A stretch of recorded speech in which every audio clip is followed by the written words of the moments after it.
hindi Pero ko number one ang Itbulaga. Wala bang pressure yun as host na number one kayo na variety show? You know what? At matagal na, okay. I never felt any pressure in that show. First day ko sa Eat Bulaga, I was nobody. Joey De Leon sabi, welcome to Eat Bulaga, Ihat. Niyakap ako. Okay. First day pa lang, ipaparamdam na nila sa'yo na hindi Welcome porket ka. mas matagal kami dito, Okay. kailangan ma-pressure ka dahil bago ka. Dito tayo, pantay-pantay, para tayong pamilya. Tayo magda-dabbercad, sabay-sabay tayong kumakain. Wala ka dapat maramdaman na stress. So parang second family mo na talaga. Yeah, ano? it's like going to school, but on a more fun note. Parang ganun. Ito, signature mo raw sa pagpatawa yung si Poleng. Eh, doon ka. Oh, yung may bungal ng ngipin. O, kunyari, ikaw. Mga kapuso, guest mo natin ngayon, si Poleng.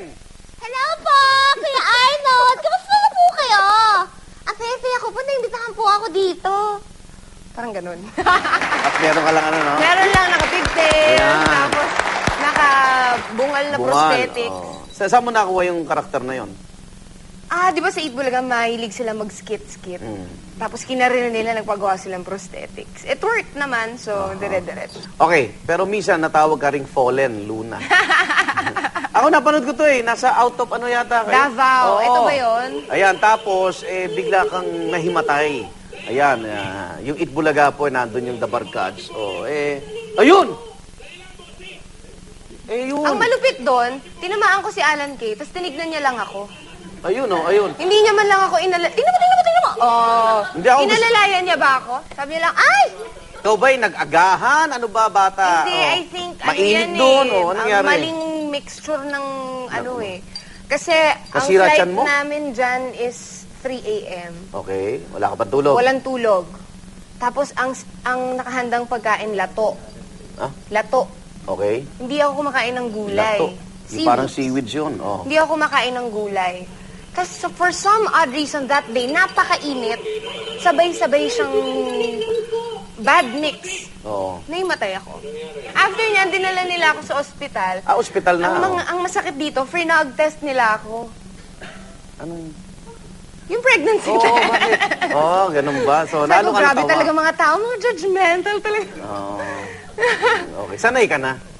Well, akala yata. Akala yata nila test gun ako. Okay.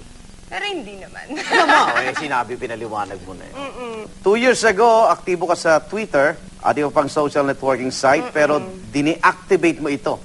Kasi, you know, hindi na Ano, ako magiging bin- na- hipokrita. Pero binash ka rin? sometimes, talaga Negative? maapektuhan ka eh. Pag nabasa mo. Especially yun nga, with Vic, ang dami talagang suddenly, parang ang daming alam nila kung anong nangyayari. Suddenly, Okay. parang Parang ito kasama nyo, no? Ito yung tama, ito yung mali. So, hindi ko i-deny na sometimes it can really ruin my day.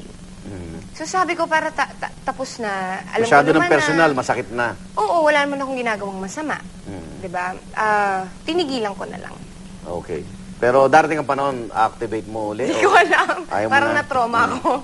At nag-post kami sa FB accounts namin, no? Sa Tuwak at Twitter accounts.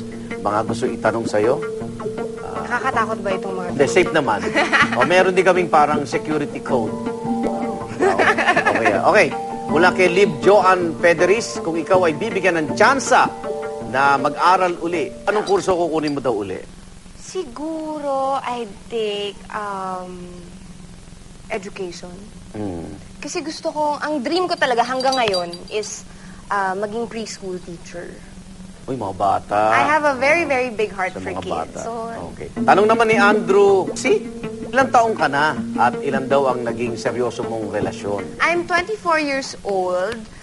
Seryosong relasyon? Siguro 3. Okay. Okay na yan. Gusto, Period. mahalaga yung huli. Well. Gusto namang malaman ni Cindy, anong meron sa mga older guys at bakit kadalasan daw ang napipili mong karelasyon hindi kasing edad mo? Ganun ba? Well, may point naman siya. Oo. Pero kasi ako, Baka kahit yung mga... si tatay mo, di ba? Oo. Kahit mga kaibigan ko older sa akin. So, ibig sabihin, parang ang mas nakakasundo ko talaga is mas may edad sa akin. Whether it's a romantic relationship or friendship. Okay. Best friend ko si Ate Ruby.